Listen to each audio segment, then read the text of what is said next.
d'anciens qui se mêlent à des gens plus jeunes, voilà, pour parler de leur expérience à travers leur boutique, leur façon de vendre en fait un produit dans les années 90, hein, qui n'est plus le cas aujourd'hui. Mais la plupart des rétro gamers aujourd'hui qui sont assez jeunes, voilà, le concours pour justement faire la vidéo la plus tape à l'œil au niveau des achats, des brocantes. Aujourd'hui, on a énormément de vidéos qui tournent autour de la brocante. Autour de la brocante principalement, et qui marchent bien parce que les gens sont avant tout intéressés par justement montrer leur pouvoir d'achat. Alors on va retourner voilà dans les années 90 où je suis retombé sur une petite vidéo assez amusante, voilà, de Télévisateur 2 pour ceux qui ont connu un peu l'émission. Et on va regarder de près cette émission pour voir ce qu'il en était déjà au niveau de la diffusion de cette vidéo. Et on voit un ancien voilà qui fait un concours avec des beaucoup plus jeunes autour de Virtua Racing, autour de certains jeux voilà Sega. Et c'est amusant de voir que déjà on porte dans la diffusion de la vidéo le côté extrême de la compétition, le côté extrême de la mise en valeur de l'ego.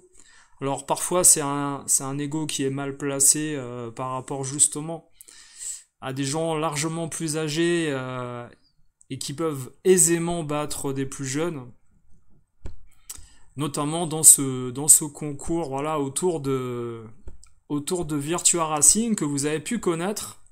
Alors ça va être amusant que vous regardiez la manière justement dont les personnes agissaient à l'époque déjà pour mettre en valeur leur côté fan de jeux, connaisseurs, mais pas forcément avec les bonnes personnes. C'est-à-dire que vous avez souvent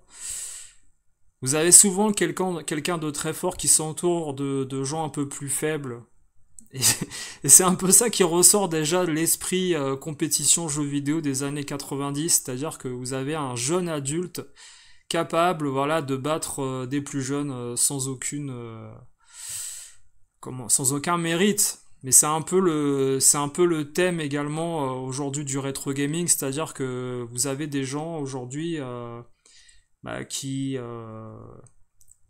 prétendent posséder une histoire, qui prétendent posséder également des grandes collections, et qui dans leur communauté vont s'entourer de béni oui oui pour justifier et rendre légitime leur façon de faire, leur collection, et au final ils se mêlent pas aux autres. Ils se mêlent pas à des gens qui pourraient justement les remettre en cause. Ils restent un peu dans leur groupe. Et la façon de faire que vous aviez justement diffusée étant plus jeune dans les émissions de télé, c'est un peu celle que vous retrouvez également aujourd'hui dans le monde du rétro gaming sur YouTube. Alors bien sûr, c'est un peu plus profond que les mots que je peux employer, mais si vous analysez la manière dont sont faites les choses aujourd'hui, rarement vous avez des gens capables voilà, d'inviter sur leur chaîne ou même de remettre en cause, comment dire, leur capacité de gameplay avec des gens qui sont plus forts qu'eux à tel ou tel jeu et au niveau des connaissances, au niveau de la culture. Alors salut Setsama, salut Kyo, salut Maldred. Bon, on va se faire une petite partie justement de ce télévisateur. On va rigoler avec ça. Et puis, écoutez, ça va être assez amusant, je pense, de regarder ça. Alors, bien sûr, dites-moi de votre côté, voilà, c'est une émission qui commence hein, tout doucement. Hein, voilà, personnellement, il n'y a pas il a pas de précipitation au niveau de, justement, l'argumentation, quoi que ce soit. Alors, on va regarder, justement, voilà, ces petits passages avec Virtua Racing. Alors normalement il y aura du son, ne vous inquiétez pas, on va mettre ça. Et on va attaquer Et la troisième et dernière manche de notre jeu avec le duel sur Virtua Racing. C'est Gilles pour l'équipe des rouges et Jean-Jacques pour l'équipe des bleus qui vont s'affronter. Tous les deux appuient sur Start et ils sont partis pour un tour.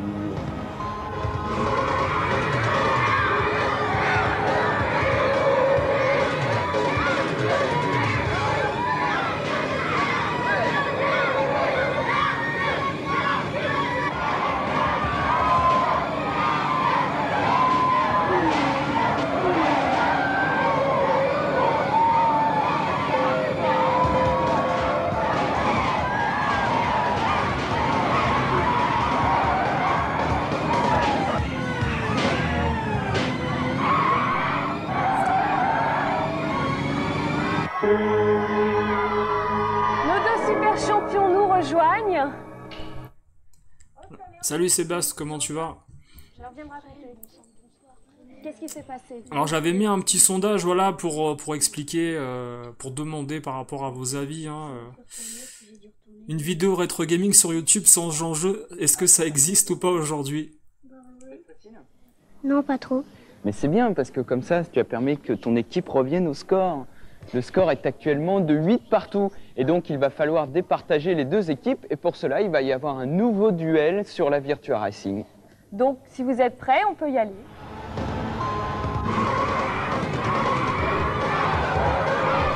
Alors faut imaginer que ces gens-là à l'époque, ce sont des gens aujourd'hui qui ont des chaînes YouTube et qui se font des compétitions justement entre gamers.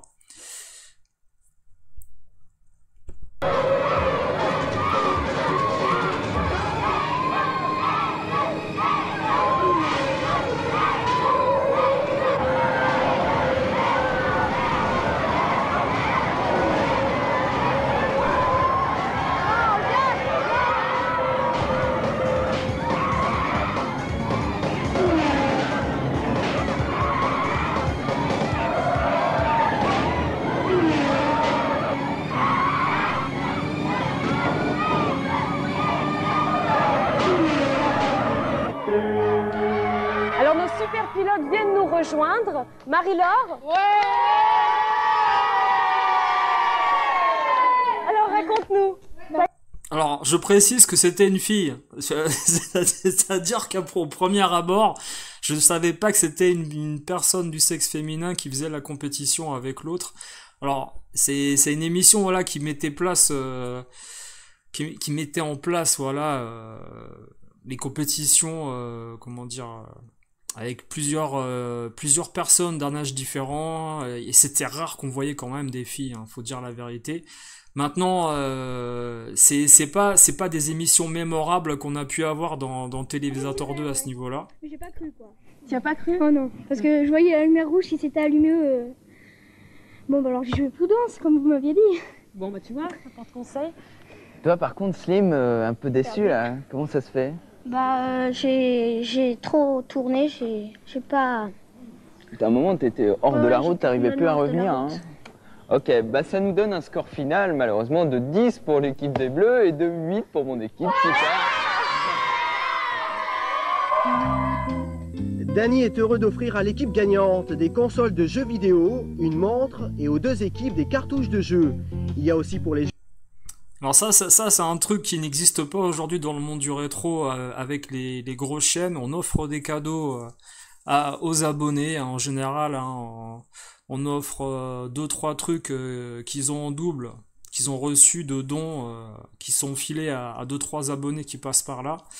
Mais en général, le cadeau qui est offert à la fin de la vidéo chez des gros youtubeurs, il y en a pas. Et par contre, ils ont en contrepartie fait une vidéo qui a rassemblé pas mal de monde, qui a attiré pas mal de dons. Et on n'a pas l'habitude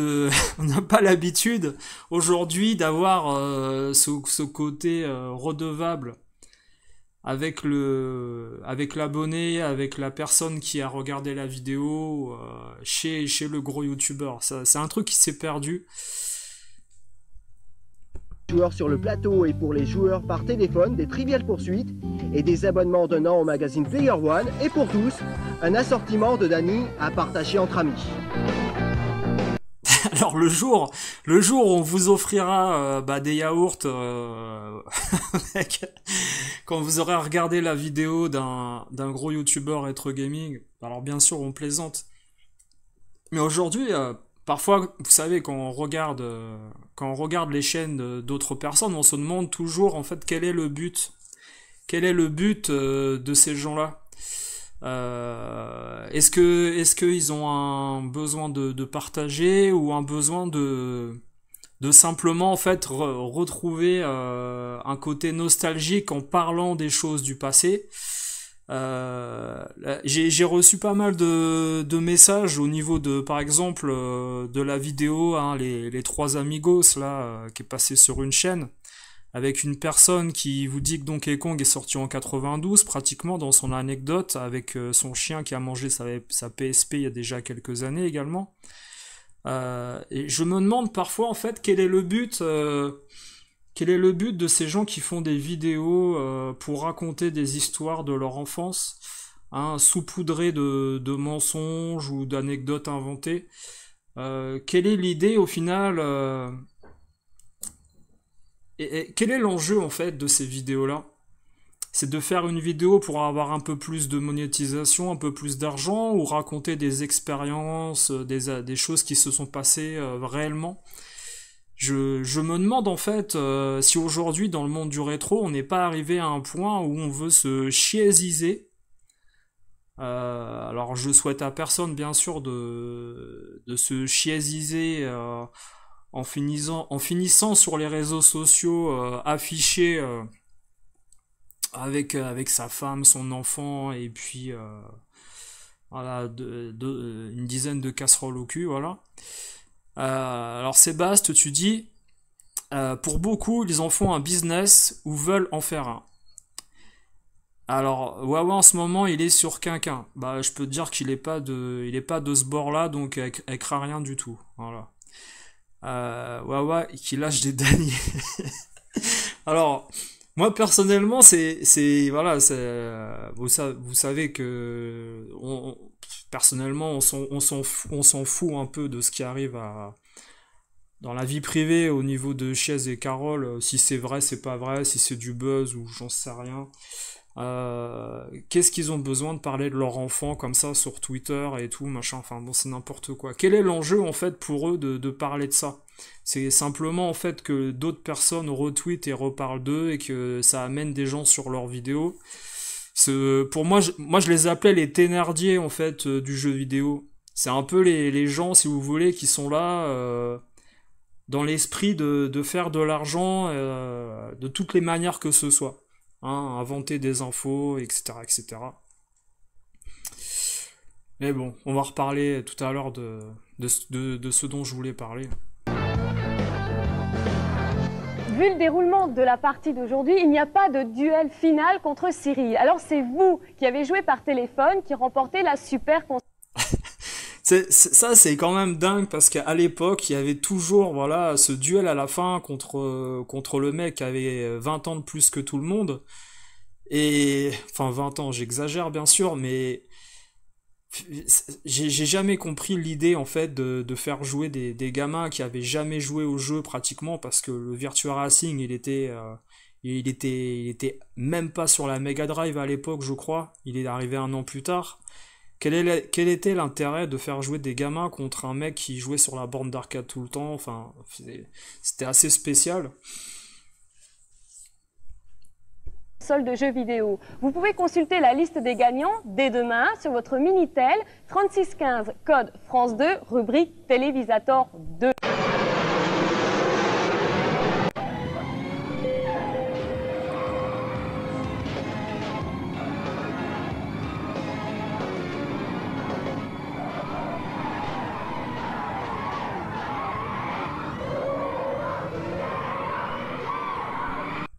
Vous voyez là, c'est cette compétition qu'il y a entre deux gamins en fait, je pense qu'on la retrouve également si on peut. Parce que le but en fait que je vous montre cette vidéo, c'est de faire une analogie en fait avec ce qui se passe dans le rétro gaming aujourd'hui. Vous avez pas mal de petits youtubeurs qui sont prêts à essayer de manger l'autre ou de grappiller 2-3 vues en allant chercher voilà comment dire, des dramas à droite à gauche pour grappiller en fait de l'information ou de la monétisation sur leur chaîne. Et cette compétition plus ou moins saine que vous aviez à l'époque dans le monde du jeu vidéo, qui n'était pas rétro, c'était le jeu vidéo actuel. Aujourd'hui, ces gens-là essayent de remettre les mêmes codes de compétition, mais à travers des choses qui n'ont absolument aucun rapport avec le jeu vidéo au final.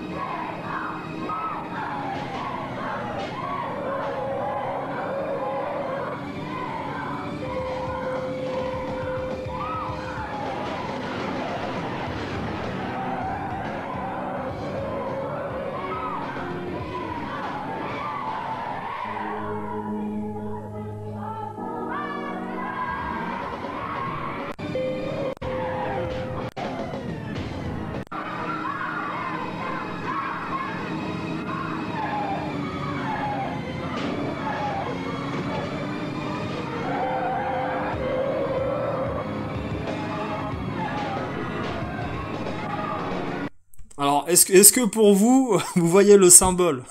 Vous voyez les symboles dans cette vidéo, ce passage? Vous avez quand même un gars, voilà, qui a, je sais pas, il doit avoir 25 ans ou autour de 20 ans, en train de montrer en direct à la télévision ou enregistrer qu'il est plus fort qu'un gamin qui a 7 ou 8 ans ou 9 ans, ou je sais pas quel âge il a, mais il a l'air extrêmement jeune. Sincèrement, je vois pas l'intérêt en fait.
Bon, on a la chance de pouvoir jouer et aller au cinéma, mais dans certains pays très pauvres, les enfants n'ont même pas la possibilité d'aller à l'école. C'est le cas du Sénégal où 400 000 enfants ne sont pas scolarisés.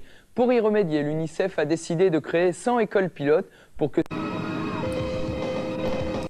Bon bref, la question c'était, voilà, est-ce qu'au final dans le monde du rétro, on est condamné à avoir ce rapport de force entre les jeunes et puis les anciens? Et puis également essayer de comprendre pourquoi aujourd'hui dans le rétro, on est plus en recherche de la compétition pas forcément saine, comme on peut voir ici dans cette émission des années 90, où vous avez des gens largement plus expérimentés face à des jeunes très très jeunes. On pourrait faire le parallèle avec des petites chaînes et puis des grosses chaînes qui sont sponsorisées tout de suite, où évidemment la compétition n'est pas équitable. Mais on pourrait faire également le parallèle avec la mentalité. C'est-à-dire que je pense qu'aujourd'hui, dans la mentalité du rétro, on a plus tendance à voir des gens essayer de rendre la compétition autour du rétro gaming en rapport avec soit la vie privée des gens, soit le pouvoir d'achat. Alors qu'à la base, le rétro, ça reste tout de même, au niveau du jeu vidéo, basé voilà, sur tout ce qui est gameplay et puis également culture. C'est aujourd'hui un peu tout ça que j'ai du mal un peu à comprendre, à cerner au niveau de l'évolution. C'est-à-dire qu'aujourd'hui, voilà, en plus de personnes, comme je vous l'ai dit au début, qui racontent des anecdotes qui n'ont pas forcément vécu, qui sont embellies, et puis se mettent à plusieurs pour raconter ça, autour d'une table, où vous avez une personne qui a certainement vécu des choses, mais les deux autres, voilà, ils ont du mal déjà à repérer la différence entre une cartouche Mega Drive japonaise et américaine. C'est assez terrible en fait de voir l'évolution qu'il y a dans ce milieu-là. Et puis vous avez des gens bien sûr qui arrivent à un point à se demander mais est-ce qu'au final le on-dit YouTube Game n'est-il pas toxique par définition vis-à-vis des chaînes qui ont été établies depuis des années. Alors vous avez toujours voilà des gens qui vont essayer de faire de la culture, de l'éducation, de l'information, des anciens programmeurs, des éditeurs, écrivains entre guillemets de bouquins qui vont essayer voilà de montrer à des jeunes qui n'ont pas connu certaines époques ou à certains anciens de remémorer voilà quand ils étaient trop jeunes une période qu'ils auraient pu oublier. On a des chaînes comme ça qui arrivent à un moment donné, voilà, bon c'est pas celles en effet sur lesquelles on s'attarde le plus. Vous avez des chaînes voilà qui produisent également certaines émissions autour voilà du monde de certaines licences, certains jeux, certaines consoles qui essayent de se diversifier, mais derrière vous sentez quand même que il y a un forcing au niveau des boîtes de production qui sont là comment dire Webedia, jeuxvideo.com, Game One, c'est assez bien fait. Et il y a quand même une grande différence avec c'est des vidéos qui sont d'utilité publique entre guillemets voilà, même si ça reste pas forcément extrêmement informatif hein, pour ceux qui ont connu cette période-là. Et puis, vous avez d'autres personnes qui essayent de prendre des parts du gâteau, voilà, en parlant de rétro à leur niveau, hein. Ils essayent, de montrer certains achats qu'ils ont pu faire, certains événements auxquels ils ont pu participer. Mais ça reste tout de même assez succinct, assez limité au niveau de la composition, on va dire, de la vidéo. C'est pas forcément négatif, mais au final, ces gens-là qui tournent dans une sphère où il y a peu de parts de marché, finissent un jour ou l'autre dans le drama. Parce qu'ils n'ont pas d'autre solution pour attirer les gens que justement de parler de ce qu'a pu faire telle ou telle personne au niveau du voisinage. Ça manque à un moment donné, si vous voulez, de pertinence, ce qu'ils peuvent faire. Donc ils ressentent le besoin d'aller chercher à droite à gauche des effets, plus je dirais pas des effets spéciaux pour embellir leurs vidéos au niveau de la dramaturgie, mais tu ressens que c'est pas forcément en fait dans l'intérêt du monde du rétro gaming. Quand ces gens-là font une vidéo et exposent sur internet le drama qu'ils ont vécu ou que justement un tel ou un tel a vécu, ils ont besoin de se mettre au centre de la conversation et essayer d'attirer en fait toutes les mouches pour justement faire un peu plus de vues, un peu plus de monétisation sur leur chaîne. Parce que tout simplement, dans le monde de l'exploration des consoles anciennes, de l'information, ils ont échoué. Donc ils se convertissent en pseudo-psychodélique, parce qu'au final, psychodélique, ça reste son fonds de commerce, comme à d'autres gens qui font l'actualité du monde politique, jeux vidéo, et autres stars de cinéma, etc., etc. Mais voilà, vous avez vous avez la plupart du temps aujourd'hui sur YouTube des vidéos qui vont popper avec ces fameux dramas autour de Julien Chiez et d'autres personnalités. Et pourtant, ce sont des youtubeurs hein, qui au début avaient des bonnes intentions hein, pour parler jeux vidéo. Malheureusement, ils n'ont pas réussi dans leur objectif premier. Donc ils font un peu du fourre-tout. Voilà, ça reste pour moi assez inintéressant au final ce qui se passe. Alors, bien sûr, il y a des choses qui peuvent être intéressantes quand on fait un tour du côté de Twitter. Alors, je vais essayer de vous mettre, regardez tout de suite. Alors, salut aux nouveaux arrivants, salut le DLDL. Le retour de vide-grenier, ça t'exaspère un peu parfois. Salut Vincent. Bah, c'est pas un peu parfois, je pense que ça exaspère un peu tout le monde. Mais il faut voir un truc comme ça. C'est-à-dire, je pense que il y a des parts de marché pour tout le monde, mais que il faut que les gens, justement, qui soient compétents dans tel ou tel domaine, restent dans leur domaine. Il faut pas qu'un mec qui fait de la brocante ou du vide-grenier, voilà, aille faire des vidéos à la Gunhead TV. Je pense qu'il en est pas capable et il en sera absolument jamais capable. La diction, la façon d'élaborer le sujet, etc. Je pense que c'est pas du tout quelque chose qui s'improvise, si vous voulez quoi. Je vois ça comme ça, voilà. Mais cela dit, après, bien sûr, tu peux tenter si t'as envie, si t'as la foi. de te lancer dans le projet, hein. Ça c'est pas interdit, hein. Maintenant, est-ce que c'est donné à tout le monde? Par exemple, regardez, je vous mets en fond d'écran, voilà. Par exemple, une vidéo qui a popé il y a pas longtemps au niveau de ma chaîne.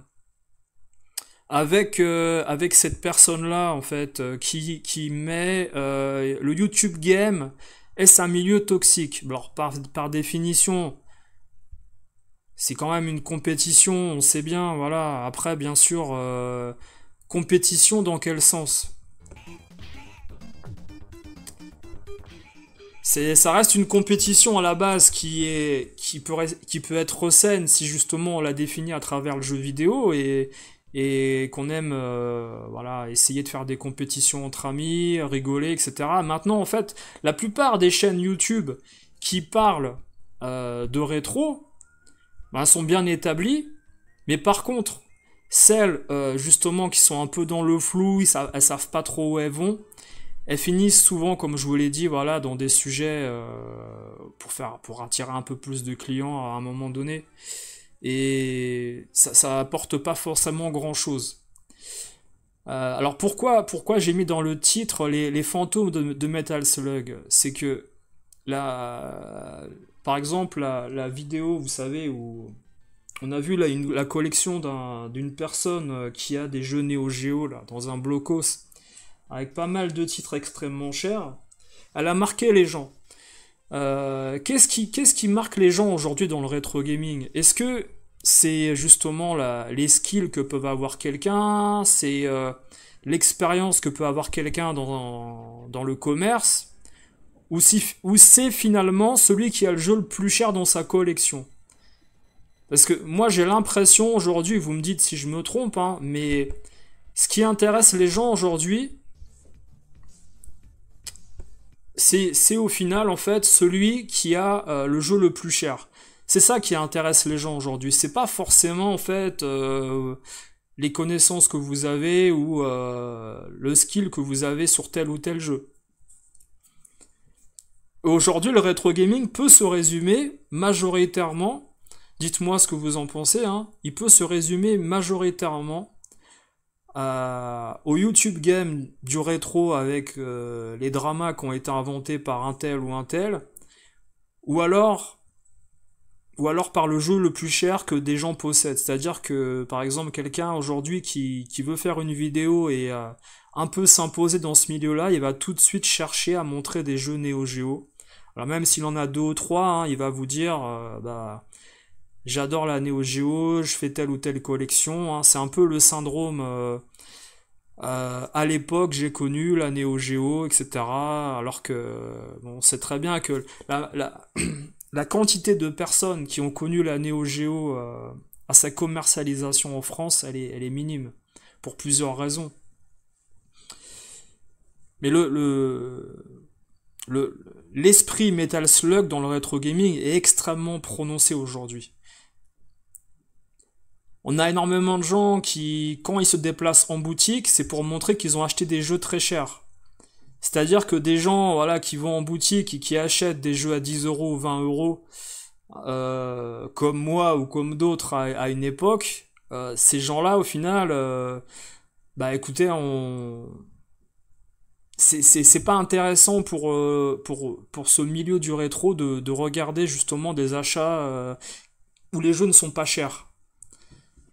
Alors peut-être que vous me direz, oui, il y a peut-être au final des grosses chaînes qui font des vues avec des jeux qui sont pas à des valeurs excessives au niveau de l'Argus, mais la plupart des vidéos que vous avez aujourd'hui sur Internet, si vous regardez bien, ça parle de Neo Geo en premier, le mec sort de nulle part, il vous dit qu'il était fan de Neo Geo, parce que tout de suite il sait que bah ça va intéresser les gens, ça va faire des vues, etc.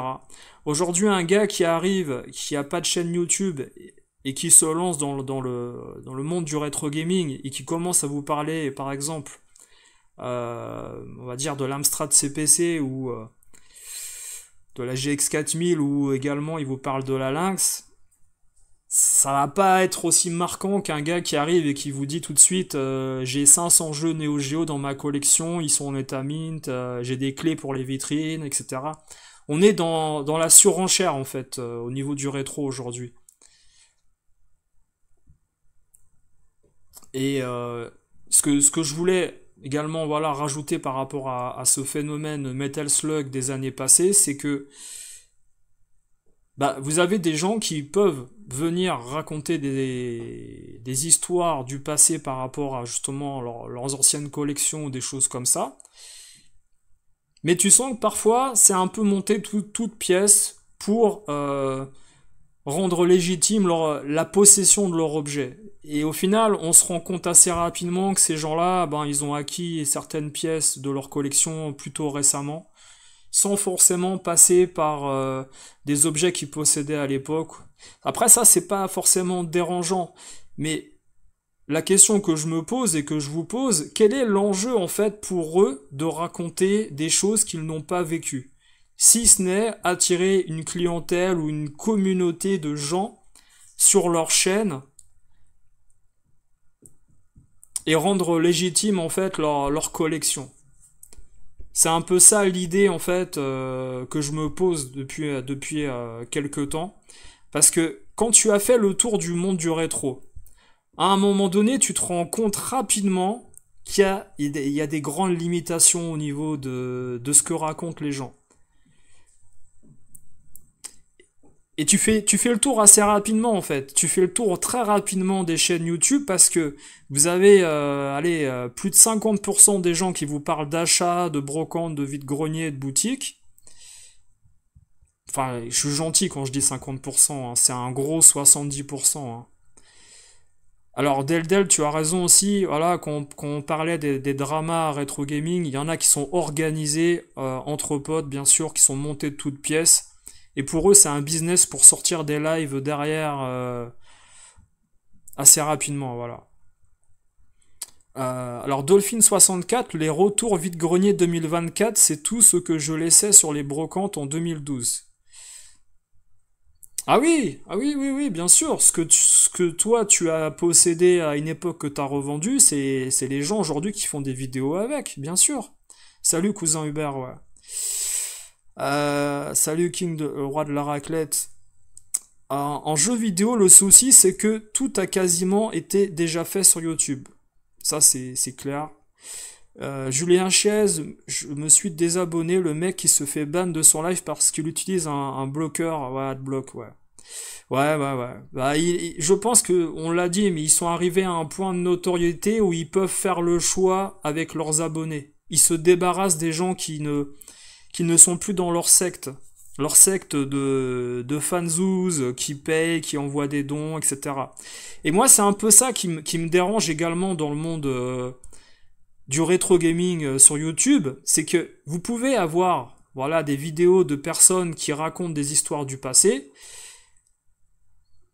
de façon tout à fait honnête, et vous avez des gens qui se mêlent à cette personne pour un peu voilà, essayer d'être présent dans la vidéo, hein. Et puis essayer d'attirer une notoriété, de s'attirer une notoriété par rapport à leur présence dans la vidéo, mais au final, ces gens-là, en fait, n'ont pas vécu finalement grand-chose. Ils sont capables de dire qu'ils ont connu Donkey Kong Country en 92, par exemple. Voilà, c'est des petits détails, mais je pense que vous avez cerné le problème qu'il y a dans ce milieu-là. C'est que je pense que enfin, faut dire une chose, la mythomanie dans ce milieu-là, elle est existante, elle est plus à démontrer en fait. Parce que premièrement, c'est difficile de vérifier des faits par rapport au passé pour les jeunes viewers qui n'ont pas connu telle ou telle chose. Et parfois, voilà, les gens manquent également de connaissances par rapport à une période, donc ils peuvent pas vérifier telle ou telle chose. Et puis la surenchère est présente dans ce milieu-là. Dès qu'on vous montre un jeu Neo Geo, vous avez oublié ce que le gars a dit avant, la plupart du temps en fait. Et la possession en fait de l'objet et sa valeur pécuniaire décuplée dans le monde de l'Argus du rétro fait que vous allez donner plus d'importance à une vidéo que aux mots que la personne va employer. Je pense que vous pouvez mettre quelqu'un qui parle dans une langue différente et montrer un Metal Slug qu'il a dans sa collection, ça va attirer les populations du monde entier pour regarder qui est ce gars-là par exemple. L'exemple avec Metal Jesus et d'autres youtubeurs américains, que même des Français ne parlant pas anglais ont regardé dans le passé par rapport à des collections énormes, comme John Hancock et d'autres gars également.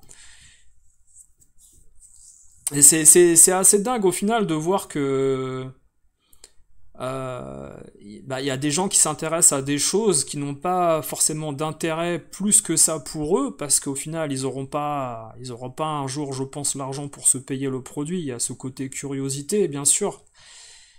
Mais ces gens-là qui pourraient également, voilà, essayer de mettre en valeur des choses différentes dans le monde du rétro, ils essayent de copier ces personnes-là en disant, moi à l'époque, j'ai connu également le fameux Mark of the Wolf, j'ai connu tel ou tel truc.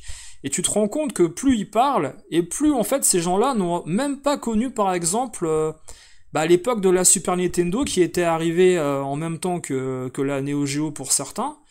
Et tu te rends compte donc par déduction que ces gens-là ont connu la Neo Geo fin années 90, début 2000. Et ils te disent, moi à l'époque j'ai vu la Neo Geo quand elle est sortie. Enfin, c'est un exemple, mais on est de plus en plus dans la surenchère pour justement faire des vues dans ce milieu-là.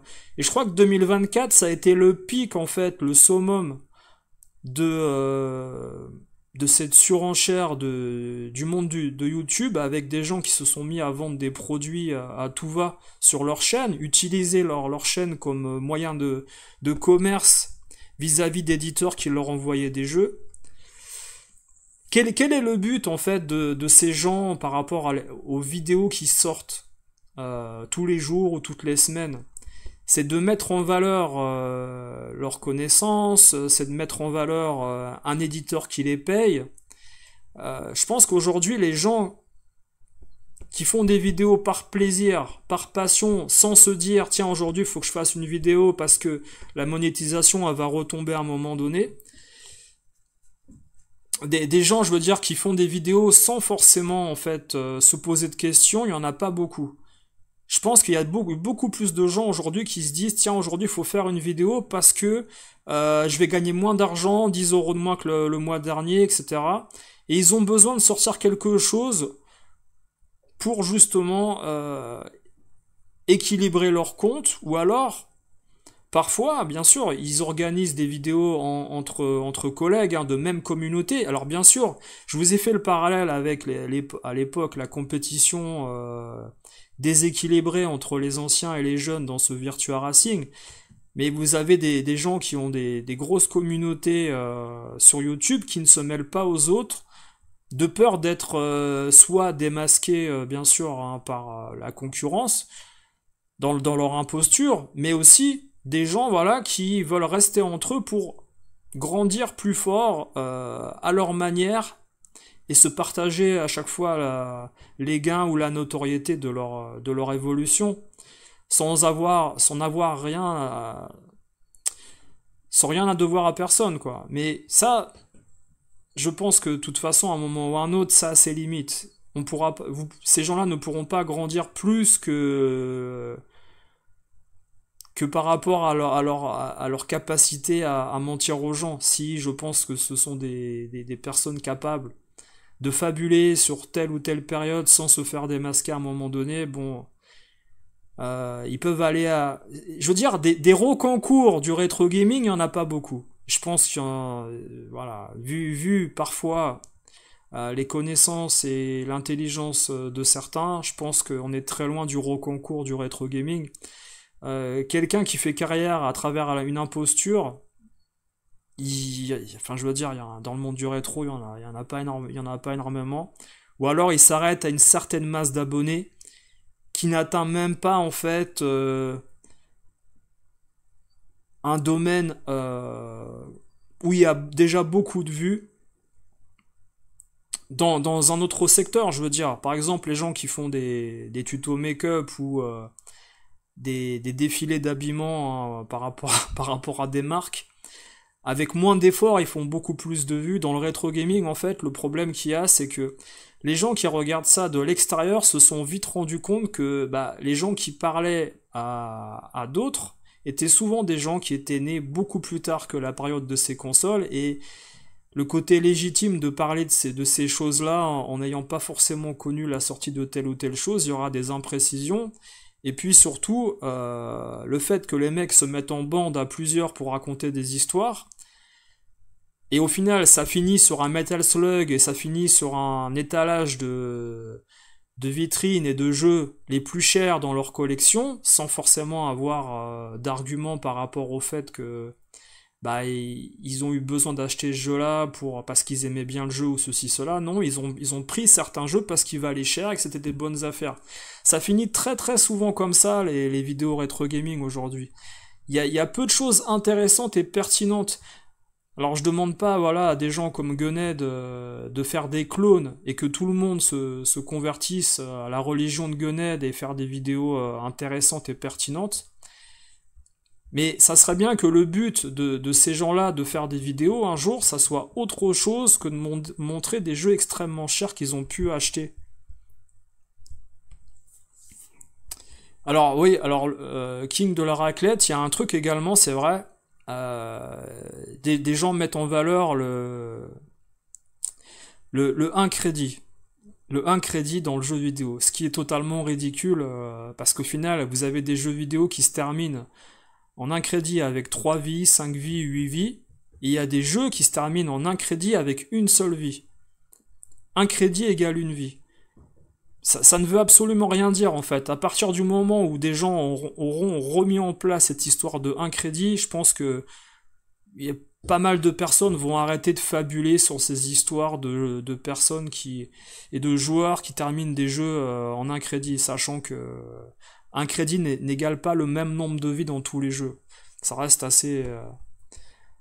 Enfin, je veux dire, c'est suivant le jeu que vous avez terminé qui est intéressant. Ouais, Ghost and Goblin, c'était très dur, en effet, ouais. Alors, Vincent, 98, tu dis Conquerax, t'aimes bien, DGJX, t'as un peu lâché. Alors...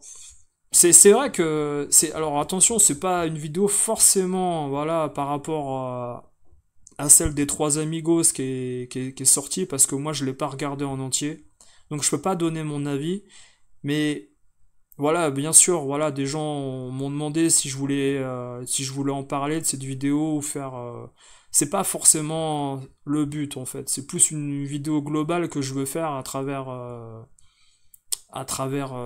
ma chaîne, parler un peu de tout ce phénomène. Mais quand vous avez, je pense, des personnes qui se mettent pas forcément en scène, hein, parce que il y a ce côté où quand même, c'est pas que c'est scénarisé, mais bon, on force un peu les gens à parler d'anecdotes du passé, etc., de mettre en valeur justement le fait qu'ils soient forts à tel ou tel jeu. On va pas demander au gars dans la vidéo de raconter quand est-ce il s'est fait arnaquer ou qu'il a perdu à tel ou tel jeu. On va raconter les bons moments, on va raconter les bonnes époques. Et puis on va pas hésiter non plus, par exemple, à dénigrer et mépriser le passé par rapport à d'autres chaînes avec lesquelles ils auraient participé. Moi, j'étais extrêmement fan de Green Hill à la première époque, par exemple. Je l'ai jamais caché, hein. C'est eux qui m'ont fait aimer le rétro sur YouTube. J'avais pas forcément besoin de Green Hill pour aimer le rétro gaming, parce que j'aimais déjà. Mais ils m'ont fait aimer le rétro gaming sur YouTube. Maintenant, je sais pas ce que vous en pensez, mais moi, je retrouve absolument pas, mais absolument pas l'esprit de Green Hill Memories avec Axel sur la chaîne de DGGX, absolument pas. Et je veux dire, une personne qui passe 20 minutes à dire bonjour à tout le monde et à attendre que les dons arrivent, et après faire un gameplay en solo sur un jeu, c'est absolument pas l'esprit Green Hill. L'esprit Green Hill à l'époque, c'est deux mecs qui jouent sur une cathodique, qui se font de la gueule, c'est pas très bien filmé, y a des blagues salaces, on s'amuse, c'est un truc entre potes.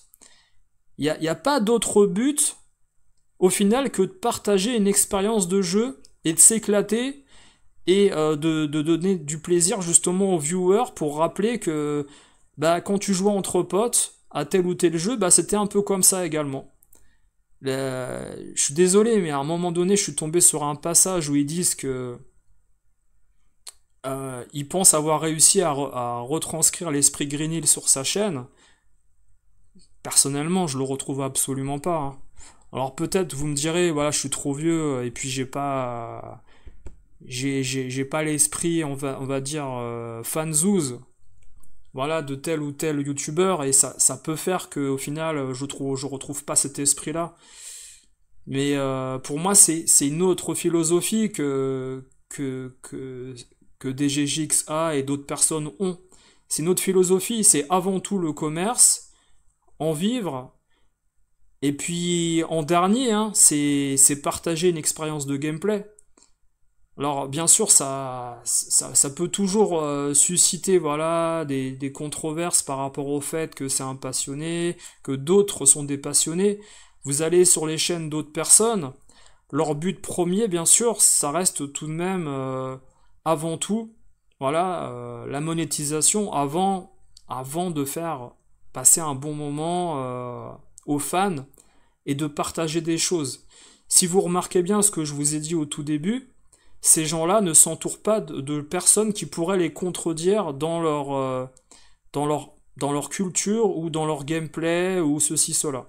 Et souvent, ces gens refont les mêmes jeux qu'ils ont déjà fait dans le passé pour justement rendre légitime leur position de grands joueurs, de grands connaisseurs. Donc ils ont très peu de marge de manœuvre pour se tromper parce qu'au final, ils reparlent des mêmes choses au niveau des jeux. Alors bien sûr, il y a toujours des nouveaux jeux qui sortent, des nouveaux jeux modernes. Mais ces gens-là ne prennent au final très peu de risques, hein, par rapport à leur communauté. Et ça reste une position de sécurité, voilà, par rapport à l'avenir.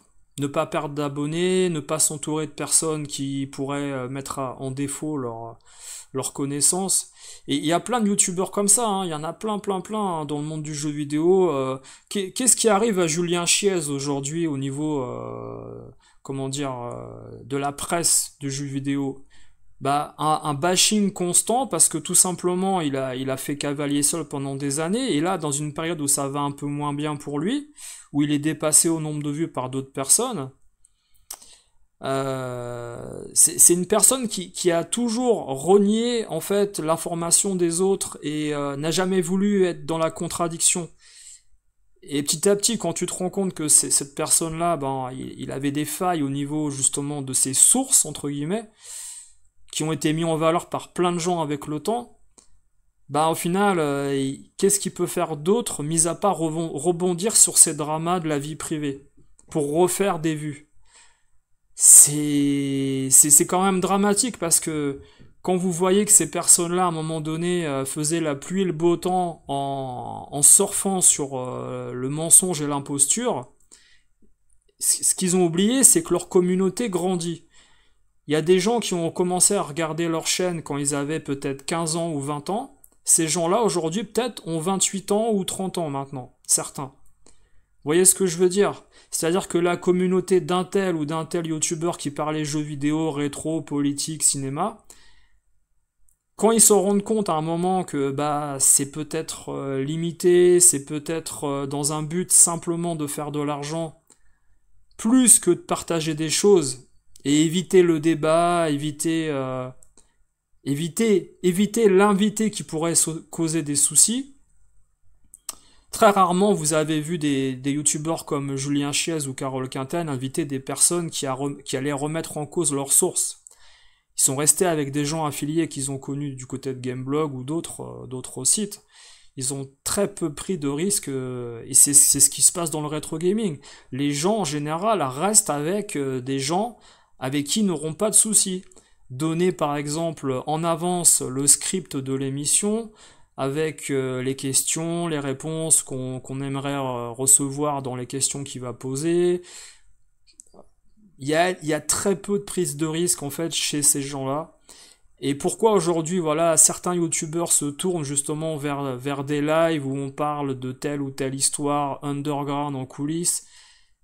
C'est parce que justement ils ont envie de mettre en valeur le problème de ces personnes-là qui ne sont pas au final si connaisseurs, si partageurs et si généreux que ça dans leur communication et dans leur vie de tous les jours. Mais après, sincèrement, je pense que c'est tout à fait naturel quand il repense. Personne n'est infaillible. Le plus grand défaut au niveau de l'arrogance, c'est de se prétendre infaillible au niveau justement des connaissances, et puis arrogant dans la remise en cause de sa personne. Je pense que quelqu'un qui se remet jamais en cause, à un moment donné, il progresse pas. Et c'est peut-être un peu ça aussi le mal de certaines chaînes que l'on a aujourd'hui qui n'évoluent pas au niveau des abonnés et puis du concept. C'est qu'elles sont souvent entourées des mêmes personnes qui sont plus là pour parasiter et s'approprier, on va dire, une part du gâteau, que de faire évoluer justement la personne centrale, qui booste un peu la communauté de cette entre guillemets secte du monde du jeu vidéo ou d'une chaîne de rétro, hein, voilà. Hein. Salut Jam Retro. Hein. Alors Kyo, tu dis c'est flagrant maintenant leur manège comme les infos à la TV. Alors tu parlais pour quel youtubeur? Les mecs ont tout connu et ont tous une repro de Garou. Alors oui, ça c'est le phénomène Garou Mark of the Wolf, il est terrible. Hein. Parce que nous, par exemple, on avait invité sur la chaîne un ancien gérant de boutique qui vendait le fameux Mark of the Wolf au moment de sa sortie. Ils en ont eu 3 en boutique. Et le troisième est resté pendant 6 mois à la boutique sans que personne l'achète. Pourtant sur une boutique parisienne. Pour vous dire à quel point ce jeu n'était pas demandé, quoi. Alors, Sceptic Flèche, salut à toi. Personnellement, j'attends juste de découvrir les bons beat'em up et shoots verticaux que j'ai loupés. Les prix, on s'en fout. Si accessible financièrement, je prends, sinon Everdrive. Alors, vous parliez, voilà, de... Alors, DLDL, tu dis, DGJX, ça dépend des sujets. Après, les gars qui font des promos de jeux merdiques, ça se voit malheureusement pour eux. Ouais, alors oui, c'est sûr qu'il y en a qui se sont convertis dans le télé-shopping assumé. C'est-à-dire qu'on n'est plus du tout dans le partage. On attend en fait le unboxing, on attend également les dons venant des youtubeurs, on attend justement la monétisation de la vidéo. On n'est pas du tout en fait dans l'intérêt de la communauté, de diffuser des informations ou des skills de gameplay. Ces gens-là sont... Alors, il y en a, voilà, ils sont allés dans le commerce, et des gens sont allés plus, on va dire, dans... comment dire... l'organisation d'événements qui sont bénéfiques pour leur communauté, et bien sûr la promotion de tel ou tel objet que eux fabriquent. Voilà, il y a ce côté marketing qui est prononcé énormément, hein, dans le milieu du rétro aujourd'hui. Et leur vidéo est vraiment à but lucratif, hein, voilà. Mais combien de vidéos, pardon, vous avez vu sur YouTube parlant, voilà, de cette séparation entre ces deux youtubeurs qui divorcent, et eux se sont pas gênés pour en parler, mais dans le seul but qu'on reparle d'eux, parce que simplement leur façon de faire depuis quelques temps déjà pose souci, et puis on commence, voilà, avec même leur communauté se pose des questions parce qu'ils se rendent compte de l'imposture de leurs informations par moment également. Des gens qui sont affiliés à des éditeurs, qui reçoivent des goodies, etc. Ça se voit énormément et de plus en plus. Donc ça, je veux dire, le but de leur vidéo, c'est pas l'information, c'est avant tout le commerce, et puis toujours avoir cette mainmise sur leur communauté au niveau de la manipulation de l'information. C'est un peu le syndrome BFM TV où tous les jours vous avez des fausses informations, mais on organise, voilà, des débats pour revenir sur les informations que eux ont données, et ils répondent à leurs propres rumeurs, en fait, qu'ils ont inventées. Maintenant, le danger pour eux, c'est que leur communauté a grandi et se pose des questions. C'est un peu le phénomène BFM TV où à un moment donné, la remise en cause du vaccin, du Covid, etc., etc., les gens ont d'autres moyens de s'informer que de passer par une seule chaîne. Depuis des années, hein, mais à grande échelle. Alors Deldel, les grosses collections bien chères, c'est toujours impressionnant. La chaîne Double Impact présente des jolies collections. Ah oui, Alors quel est le but de ces gens qui montrent des grosses collections? Moi je pense que premièrement, c'est de se rendre légitime par rapport à leur connaissance du monde du jeu vidéo, alors que ça n'a absolument aucun rapport à la base. Si moi, aujourd'hui, je te montre un Metal Slug et que je sors de nulle part, tu vas voir qu'il y a plein de gens qui vont dire « Ah, t'es un connaisseur, t'as acheté ci, t'as acheté ça, tu connais la Neo Geo depuis longtemps. » Et en fait, non, vous imaginez que je suis une personne, voilà, qui aimait la poterie, et je sors un Metal Slug. Les gens vont associer à mon Metal Slug plein de choses que eux ont associé de leur personne, sans que je demande rien au final. Parce que les codes du rétro gaming sont associés à ce Metal Slug, par rapport justement à la valeur que ce jeu a dans ce monde-là. C'est un peu le cas pour la personne qui aurait un Picasso. Ah, tu as le Picasso, donc tu es un connaisseur. Finalement, tu peux simplement être une personne qui a de l'argent aussi, et tu n'y connais rien.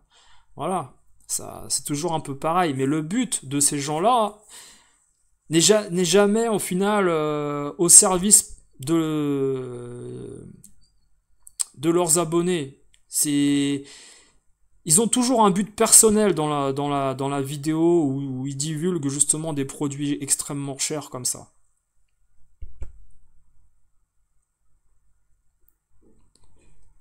Alors, Cédric Vidal, tu dis, ceux qui travaillent pour les basanés qui ont un parti pris, je trouve cela malsain.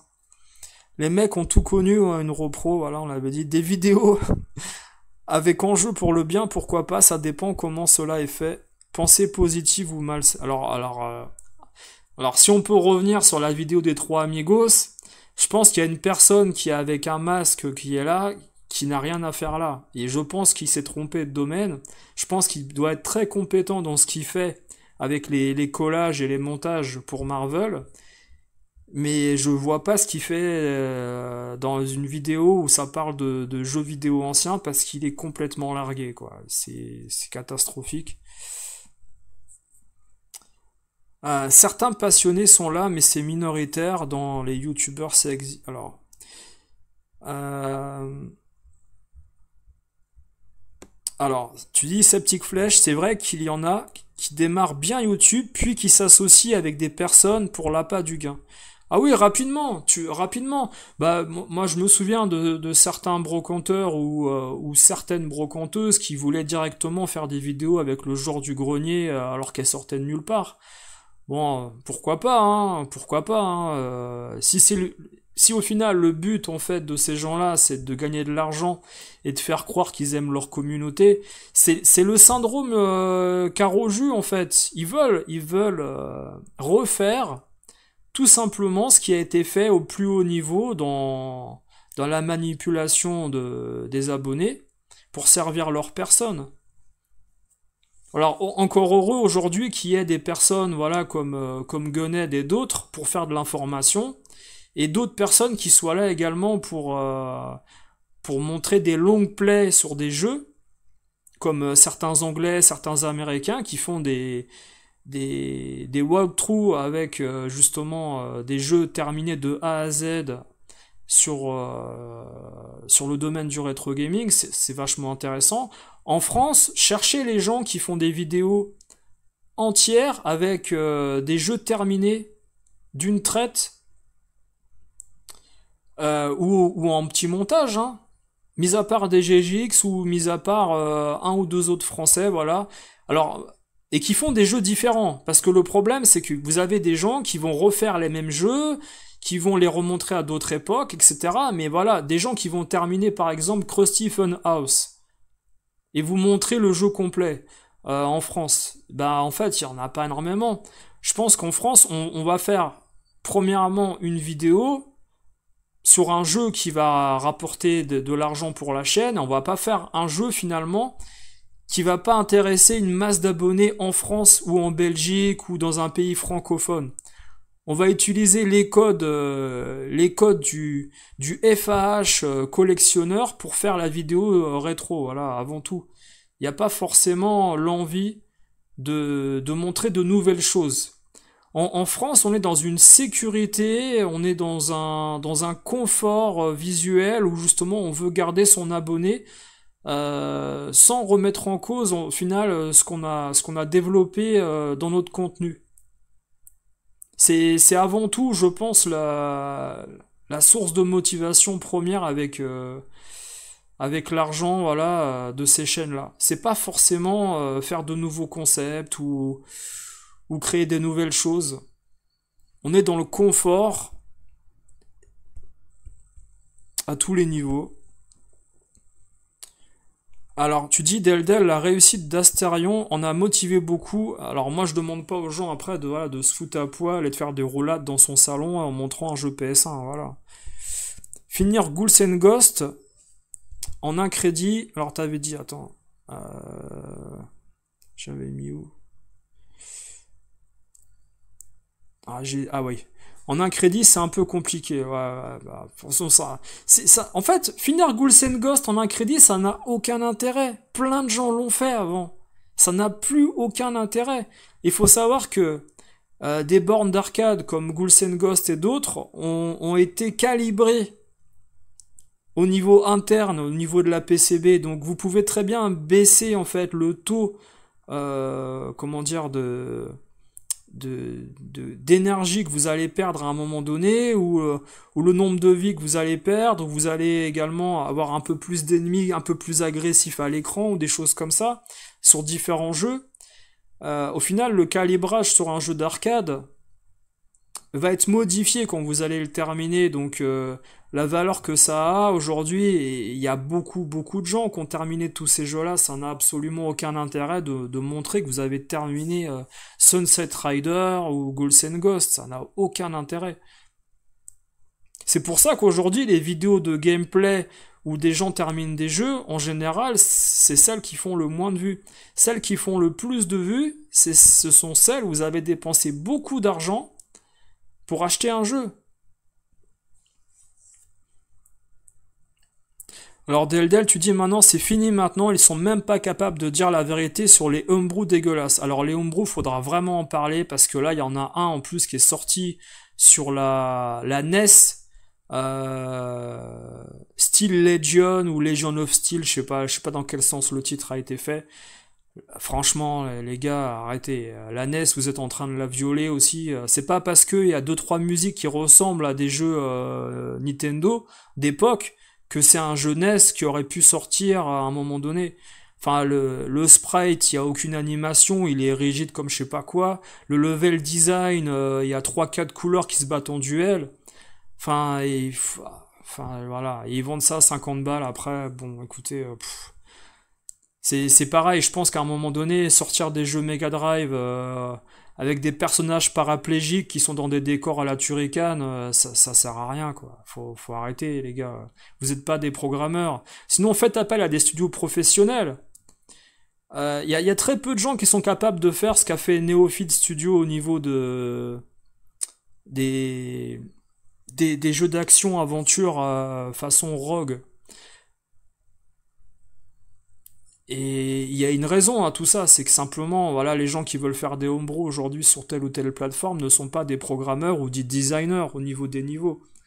C'est un métier, ça s'improvise pas. Alors bien sûr, il y en a qui vont vous dire, oui, mais c'est compliqué, c'est du travail. Bah oui, quand t'es un cancre, c'est du travail, c'est normal.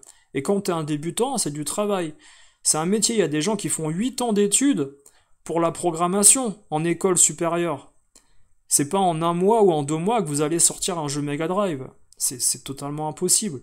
Il faut rappeler que le SGDK, par définition, c'est un assistant de développement. Ça veut dire ce que ça veut dire. On a fait une émission justement sur la programmation et le développement de jeux. Ça s'improvise pas. Alors, les gros gamers spécialisés dans les One Life et Incredi font très peu de vues généralement, mais je trouve leurs vidéos vraiment intéressantes. Après, ils parlent pas. Ouais, bah oui, le truc c'est que si jamais en effet tu coupes, tu mets pause à chaque fois que tu joues, ça va dérouter le viewer, et puis ça va te déconcentrer également toi pour finir ton jeu. Voilà.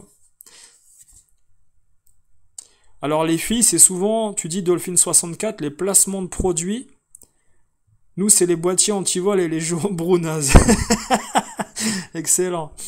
Excellent. Alors c'est marrant parce que dans le sondage, de toute façon, le sondage, voilà, finalement, c'est pas forcément hyper important, mais vous pensez que dans le monde du rétro gaming, à 75%, il y a des gens qui font des vidéos qui n'ont pas de but, juste de montrer leur passion, en fait. C'est un peu ça l'idée, quoi. Enfin, pas de but, le problème, c'est que c'est pas assez précis, mais bien sûr, hein, je parlais d'un but lucratif, voilà. Aujourd'hui, quelqu'un qui fait une vidéo, c'est peut-être avant tout pour... J'ai du mal à croire, en fait, qu'un gros youtubeur, aujourd'hui, son but... Comme, voilà, on va pas les citer, ça sert à rien, mais les gros youtubeurs rétro gaming, il y en a qui ont 400 000 abonnés, hein, certains youtubeurs rétro gaming, hein. Il y en a qui ont 100 000, il y en a qui ont 50 000, puis il y a les autres, qui se partagent des parts de gâteau, même ceux qui ont 10 000 ou 15 000, pour moi, ces gens-là se battent avec les autres qui ont 5 000 ou 3 000. Ils sont dans la même sphère. Pour moi, tant que vous n'avez pas atteint la sphère des 50 000, et que vous êtes professionnel assumé, avec une boîte de prod, vous faites partie des amateurs. Et sincèrement, vous allez pas me faire croire que le but des gens qui ont 50 000 ou 100 000 abonnés ou plus, leur but premier, c'est pas de faire de l'argent, c'est sûr et certain. Leur but premier, c'est pas de faire une vidéo gratuite, et puis... il y a les codes de la monétisation partout. Il y a le Tipeee, il y a les dons, il y a... les abonnés premium, abonne-toi à ma chaîne pour 99 centimes, etc. Enfin, il y a tous les codes qui font qu'à un moment donné, ces gens ne font plus de vidéos et ils répondent même plus aux commentaires sur leur chaîne aussi, hein. Les amateurs ont encore le temps de répondre aux abonnés au niveau des commentaires, les autres ne répondent absolument plus. Alors Dolphin, tu dis DGGX et d'autres, c'est trop formaté. ils pensent trop à créer un produit. Alors, trop formaté, ça c'est sûr. Je pense que toutes les vidéos sont pré-écrites et pré-pensées. Il prend pas la manette et il se dit tiens aujourd'hui je vais finir tel jeu et puis je vais parler de ci. Non, tout est préparé bien sûr. Après c'est pas un mal, hein. S'il a du mal justement à improviser ou quoi, ou justement, je pense qu'après voilà quand tu veux aiguiller tes abonnés ou ta masse d'abonnés, t'as besoin justement de leur montrer qu'il y a du contenu qui va arriver, qui va plaire à certaines personnes et à d'autres. Comme ça, vous avez des gens qui vont zapper certaines vidéos, qui vont venir sur d'autres vidéos, c'est normal. Mais attention, là on parle des grosses chaînes après, hein. Sincèrement, moi je pense que voilà, il y a des gens qui peuvent se prétendre peut-être aujourd'hui professionnels par rapport à leur rémunération. Mais si ta rémunération vient à plus de 30% ou 40% des dons, c'est pas du professionnalisme. C'est du bénévolat qui a été rémunéré par des pièces jaunes. À un moment donné, en fait, tu vis pas au bord d'un ravin en attendant que l'argent tombe du ciel par des gens qui passent par là. Quand tu es professionnel, t'as une rémunération régulière, constante, avec un partenariat avec des compagnies, des sponsors, des éditeurs, une boîte de production. C'est toute la différence hein, entre l'amateur et le professionnel. C'est compliqué, hein, c'est pas évident. Hein. Le bon point des hotboxing pour toi, c'est surtout pour voir remballer les consoles. Ah ouais, pour les ranger, voilà. Et ce matraquage pour les events qui sont à 800 bornes de chez toi, c'est saoulant. Alors la Belgique, je sais pas, les Belgiques, les gars, vous avez beaucoup d'événements là-bas. Hein. Je sais pas ce que ça vaut au niveau des événements en Belgique. Est-ce qu'au final, bah vous, les gens qui êtes allés dans ces conventions, vous avez pu trouver votre compte? Je sais pas. Parce qu'au final, même le but, qu'est-ce que c'est le but d'une Pixel Day, d'une convention, etc. C'est de pouvoir, premièrement, rassembler des fans de jeux vidéo, mais surtout, avant tout, c'est également de rentabiliser l'organisation. Si l'organisateur gagne rien avec son organisation, il va pas la refaire l'année d'après. Il faut savoir que ces conventions, en général, sont sponsorisées par les conseils régionaux, et vous pensez que l'argent qui a été investi pour organiser ces conventions, ça vient principalement de la personne? Bah absolument pas en fait. Les les citoyens de la ville et le conseil régional en général, ils subventionnent en partie ces organisations. Et puis l'entrée ensuite, après l'alimentation, au niveau de la restauration, et puis les gens qui mettent des stands payent pour venir également. Donc tout ça, en effet, c'est un vrai commerce. Bah je sais même plus pourquoi on parlait de ça d'ailleurs. Ah oui, parce que c'était trop loin de chez toi et que... Oui, d'accord, on est parti loin. Alors ces petites flèches, les demandes de dons, ça m'a toujours fait marrer, surtout quand ça roule en Tesla, que ça a un iPhone et une collection de dingue. Ah oui, bah vous avez des gens hein, qui cumulent le tout. Hein. Ils ont la grosse collection, ils sont en effet dans l'immobilier. Tout va bien pour eux, hein, bien sûr. Hein, Et puis au final, ça reste pas leur activité première de parler de jeux vidéo sur Internet ou de faire des vidéos, etc. Ils s'en foutent. Hein. Salut Dédé le bon. Alors tu écoutes en travaillant, bah je te souhaite bon courage au travail. Dans les groupes youtubeurs, toujours en train de s'auto-congratuler. Alors oui, ça en effet, ça reste une qualité première des personnes qui restent entre eux. Parce que, mis à part la possession du Mark of the Wolf ou du Metal Slug, la deuxième chose importante, c'est de se féliciter, de se remettre également des prix pour rendre légitime le copain. Et d'inviter le copain également dans l'émission pour parler d'un jeu que personne ne connaît ou que tout le monde connaît, sous le coup de la passion, mais pour faire profiter également le voisin, bien sûr. C'est connu, hein. Ça encore une fois, ça reste le but de ces gens avant tout, hein, de faire grandir leur communauté à travers une communication plus ou moins parfaite. Voilà, hein. Alors, je vous mets, voilà, bien sûr, c'est une vidéo qui vous plaira, vous, en tant que fan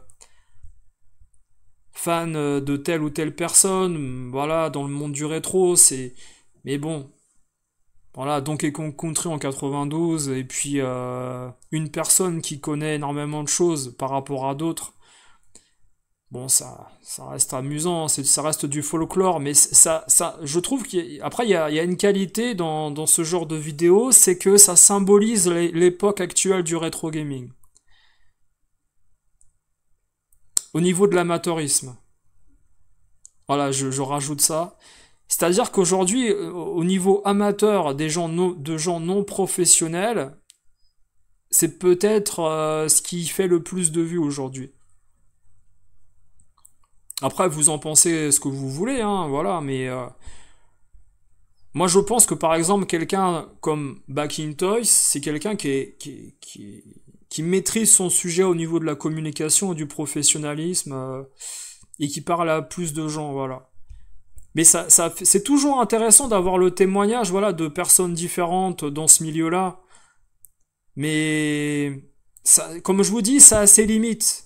Ça a ses limites parce que ces personnes ont connu une période et ne peuvent pas maîtriser en fait toute une partie de l'histoire du jeu vidéo. C'est impossible. Et donc ils vont souvent reparler des mêmes choses et d'autres qui vont se mêler à un tel vont saupoudrer au niveau d'anecdotes qu'ils ont inventées la minute d'avant. Bon, je dis, c'est pour ça que à un moment donné, le rétro gaming, ça a ses limites. Au niveau du YouTube game français.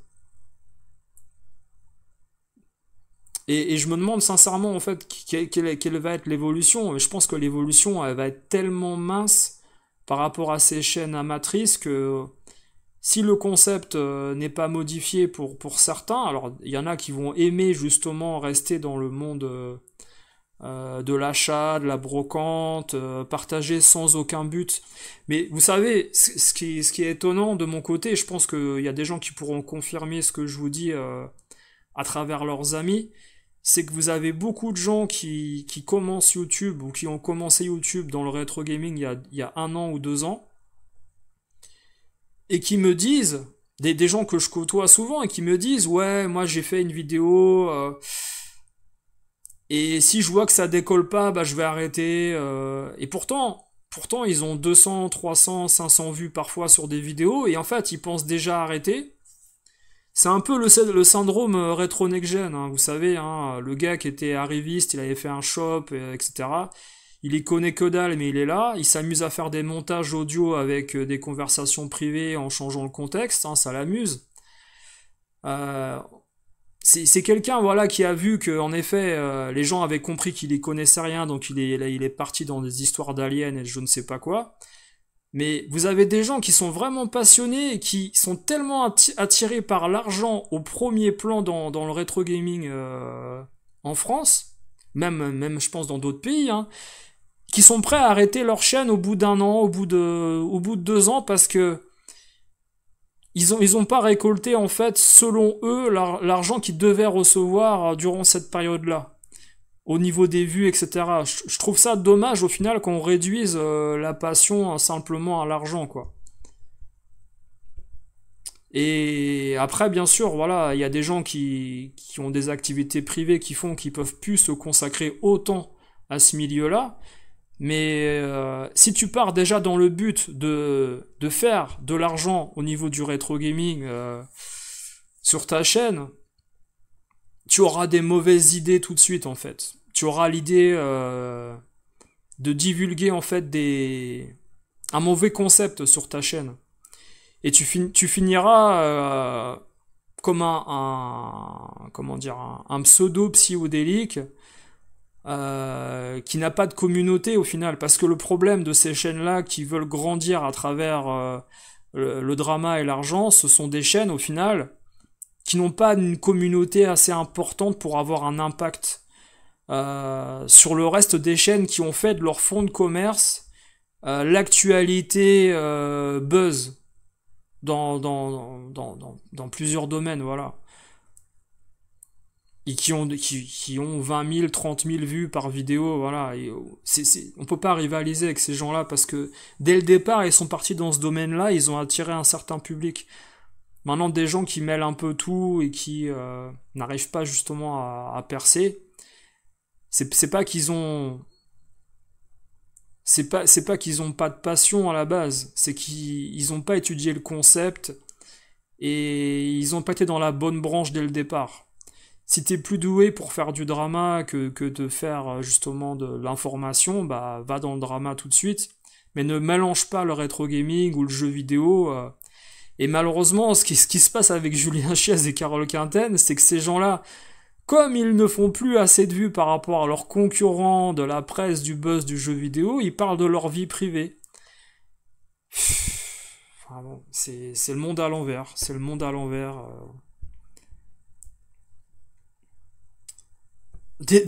Salut Stack. Alors, détournement fiscal déguisé. Quel Tunisien regarde des GGX? Je pense... Je ne sais pas. Je ne sais pas. Ils font tous leurs conventions avec des guests qui font des bonnes affaires. Ah oui, ils font des bonnes affaires, oui, on connaît. Je vous ai mis le jeu en haut là, Steel Legion. Allez faire un tour sur ce homebrew les gars. Vous me direz ce que vous en pensez, si pour vous c'est un jeu Nintendo NES qui aurait le droit de sortir aujourd'hui, en 2024. Hein. Par rapport au progrès de la technologie et des derniers jeux NES qui étaient sortis, est-ce que ce homebrew est au niveau des meilleurs jeux sortis sur la NES à l'époque, pour avoir le droit de sortir aujourd'hui? Parce que c'est un peu ça la question, hein, parce qu'on n'a pas envie de se faire enfler sur un gameplay ou un jeu au rabais. Et ceux qui ont embobiné les vrais professionnels et qui leur doivent de la thune. Alors, qui ça? Comment ça? Pour les Kickstarter? Pour... Alors, Cédric Vidal, quand on sait que c'est Ubisoft qui paie des GGX, ça me fout la haine envers Ubisoft. Ah oui, carrément. Bah, je pourrais demander à une personne au placé qui me le dira, je sais pas. Après, attention, hein, c'est pas une vidéo sur... Moi, j'ai eu une inspiration quand j'ai vu la vidéo des 3 Amigos, parce que premièrement, j'ai regardé certains passages qu'on m'a conseillé de regarder, mais je l'ai pas regardé en entier, parce que j'ai pas... voilà, il y a une des personnes dans la vidéo que je peux pas blairer, donc j'aurais du mal, voilà. Mais sincèrement, je pense qu'il a DGGX n'a pas besoin d'eux pour faire la vidéo, c'est ça le problème au final. Et je pense qu'il y a un grand manque de lucidité aussi également à travers son discours, où je pense qu'il se fait un peu embobiner par certains. En ayant pensé refaire un Grenade Memories numéro 2, non, en fait, non, je pense pas, mais bon, après... c'est pas le sujet, mais c'est vrai que la vidéo, en fait, ça m'a inspiré pour en parler ce soir. Mais après, moi, j'aime bien essayer un peu de réveiller les gens, hein, qui sont un peu en train de dormir au niveau de ce monde du rétro, où ils suivent une chaîne particulière et puis ils se posent pas de questions, ils se disent ah c'est bien, super ta vidéo, et ils remettent pas en cause en fait ce qu'ils viennent de voir. Pour eux ça paraît normal en fait, mais quel est le but de ce genre de vidéo en fait? Je sais pas. Est-ce que c'est encore une fois pour rendre légitime les gens qui sont autour des GGX, ou pour rendre justement légitime la communauté rétro qui est en orbite autour de telle ou telle chaîne YouTube? C'est assez étrange, hein. Je sais pas en fait pourquoi cette vidéo sort maintenant, et pourquoi la vidéo de Caro Jeu avec son divorce sort maintenant, et que... Est-ce qu'il y a une période de crise qui est annoncée là? Parce qu'au final, je sais pas si vous vous souvenez de cette vidéo des Je reviens, voilà, par hasard, parce que vous me parlez de lui, de DGGX, vous me parlez de lui, qui est quelqu'un qui a des grandes compétences au niveau du rétro, qui a une très bonne culture, etc. Mais le nombre d'abonnés, au final, qu'il attendait, est-ce qu'au final, il a pas un peu surestimé le nombre de gens qui auraient pu rejoindre sa chaîne? Et qui a peut-être une période où il a un peu envie de faire le point et de parler justement de sa communauté et de faire cette vidéo introspection, je sais pas aussi. Je sais pas, c'est des choses à se poser au niveau de la réflexion, hein. Quand Backintosh également, il fait une vidéo là où il parle de sa vie de gamer étant gamin, où il court dans la rue avec un jeu Mega Drive là, enfin ce qui paraît totalement improbable, et puis ses anecdotes d'enfance mélangées à du réalisme et de la science-fiction, parce que bon, voilà. Je sais pas si vous vous souvenez, mais j'avais été un des premiers à le raconter, parce que j'avais justement des relations avec des personnes qui le connaissaient sur le quartier parisien, des boutiques, où je vous avais raconté que il prétendait avoir une grande collection sur Neo Geo, je crois en 95 ou je sais pas quoi, et en fait il avait pas de console, il avait un jeu avec lequel il se baladait, il avait pas de console, et la console il l'a eu autour de 97 je crois. Et je vous avais raconté il y a 1 an et demi, 2 ans, que justement bah c'était quelqu'un déjà qui surfait un peu sur la hype de la Neo Geo quand il était gamin, il idolâtrait, il avait pas la console, il avait un jeu.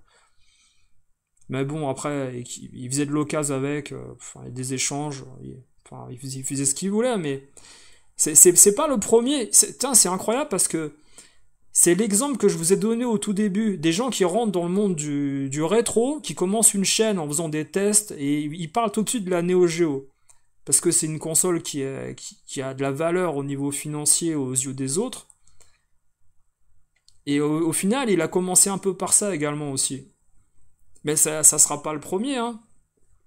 Mais combien de gens vous avez rencontrés, voilà, au collège, au lycée, qui vous disaient, ouais, moi j'ai plein de jeux Super Nintendo, En fait, il avait pas de jeux, c'est que c'est son frère qui avait les jeux, ou c'est son voisin, etc. Et puis lui, il avait un jeu qu'on lui avait acheté, et puis il jouait sur la console de son pote, chez qui il allait jouer le samedi ou le mercredi, par exemple.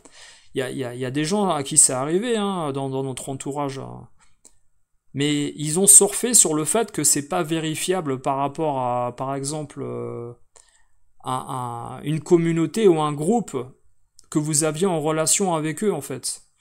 C'est toute la différence, en fait. Il y a des gens qui ont créé, en fait, une image que vous avez adoptée sans vérifier les choses, parce que vous n'aviez pas la possibilité de vérifier, en fait. C'est un peu ça le truc que également on avait soulevé autour de certains titres que les gens ont connus, où ils disaient que c'était une claque graphique pour eux, alors qu'il y avait des choses largement plus impressionnantes avant qui étaient sorties. Mais comme en effet ils avaient connu les jeux en retard, pour eux c'était la claque graphique de l'époque. Bon, tout est relatif, hein, voilà.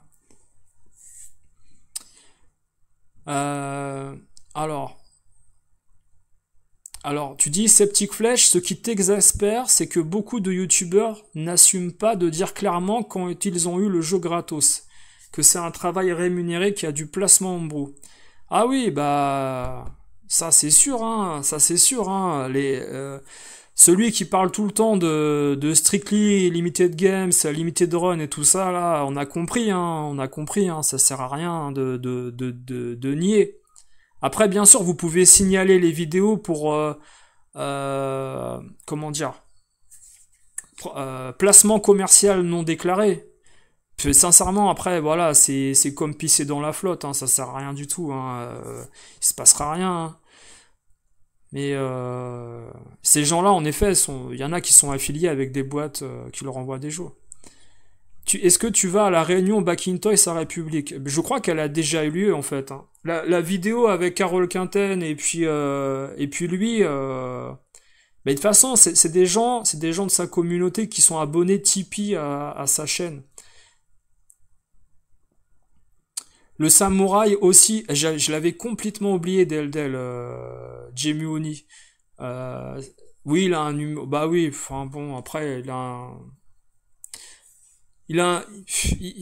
toute façon, ils ont une identité chacun et je pense qu'ils veulent essayer de copier l'information que possèdent et qu'arrivent à diffuser des gens comme Gunhead, par exemple.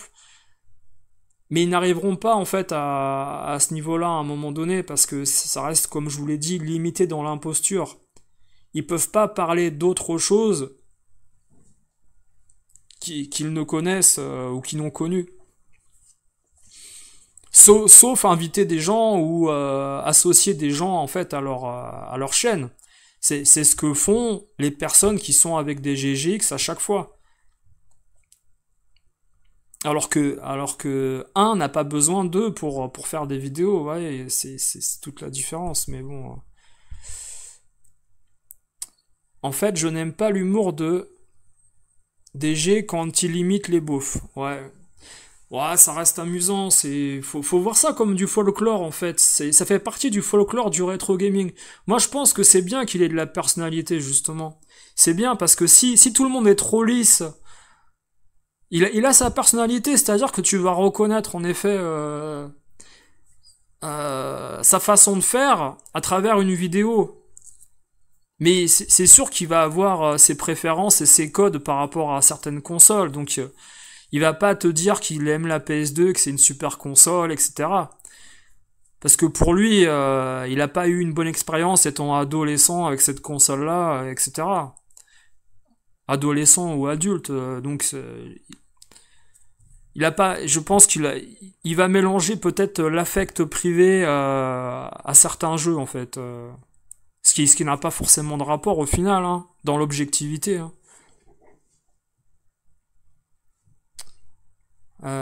Toujours à se moquer des blancs, c'est pathétique. Pourquoi qui c'est qui se moque des blancs? Il y avait NG Dev Team en studio à une époque. C'est vrai que certains sont plus des passionnés de sucette dans ce milieu. Dans les groupes youtubeurs, toujours en train de s'auto-congratuler, c'est le dernier message qu'on avait pu lire, ouais. C'est du wokisme, il bosse pour Ubisoft. Des GGX. Non, mais de toute façon, on l'avait dit pour Julien Chiez, le wokisme, à travers les jeux Wukong et tout ça, là, c'est pour faire parler de lui, parce qu'il a plus rien à dire, il a plus de sources, il a plus d'infos. Les gens commencent à se rendre compte que ce qu'il racontait, c'était n'importe quoi. La Switch 2, les brevets, PS5, la PS5 Pro, tout ça, il avait rien, il avait zéro, il avait nada. Et donc, je vous dis, il est obligé de parler de politique, de rebondir sur des faux buzz, du wokisme, la vie privée, le divorce. Puis, sincèrement, voyant l'état de Carole Quinten, qui a pas l'air en bon état de santé mentale, vous verrez que ça va pas durer longtemps cette histoire d'émission Caro Jus continue. Ça va aller à la faillite à un moment donné. Ça va pas durer. C'est pas possible. Les featuring avec des divorcés, ça existe pas. C'est des conneries, ça. Dans la vie réelle, vous allez pas avec votre ex-femme en boîte de nuit. Enfin, je veux dire, non, ça va pas durer cette histoire.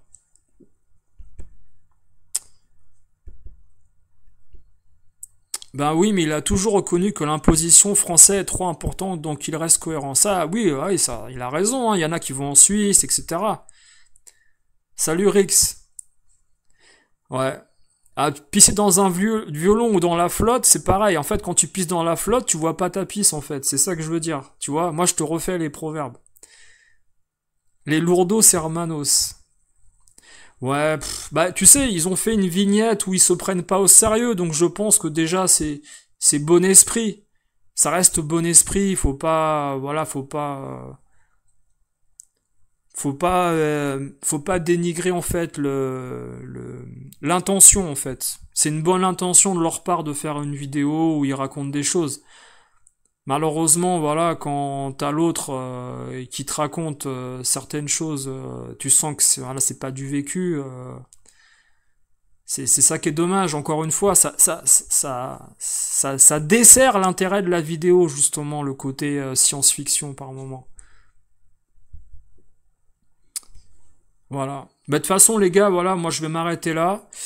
Je vous dis bonne soirée à vous. Et puis, écoutez, si la vidéo peut faire réagir et peut réfléchir et peut faire rebondir sur d'autres sujets et d'autres interrogations que vous aviez sur ce milieu du rétro gaming en 2024, qui est pas forcément hyper reluisant, je trouve. Hein. On est plus passé dans un putabuzz que dans le partage et le plaisir du jeu rétro. Voilà, je vous dis, si ça peut faire rebondir sur d'autres chaînes et intéresser les gens pour en parler également à leur manière, bah écoutez, moi je regarderai ce que vous avez raconté. C'est dommage que il y a de moins en moins de gens, en fait, aussi, j'ai remarqué, qui font des vidéos où ils parlent justement, en fait, de ce qu'ils pensent de telle ou telle chaîne, de tel ou tel youtubeur, de telle évolution. Les gens ont de moins en moins d'avis, en fait, sur les choses. J'ai l'impression que les gens suivent un peu la norme et puis ils restent dans le montrage de boîtes et d'achats. Il y a de moins en moins, en fait, d'avis et de réflexion sur ce milieu-là. Comme je vous disais, les gens sont dans le confort et sont de moins en moins, en fait, dans l'interrogation de ce qui se passe aujourd'hui. C'est un peu le phénomène BFM TV, hein, on mange et puis on est content, voilà. La crampe, c'est une bonne intention. Ouais, peut-être, hein. Peut-être, ouais. Bah écoutez les gars, passez une bonne soirée. Je vous dis à plus tard. Ciao, ciao.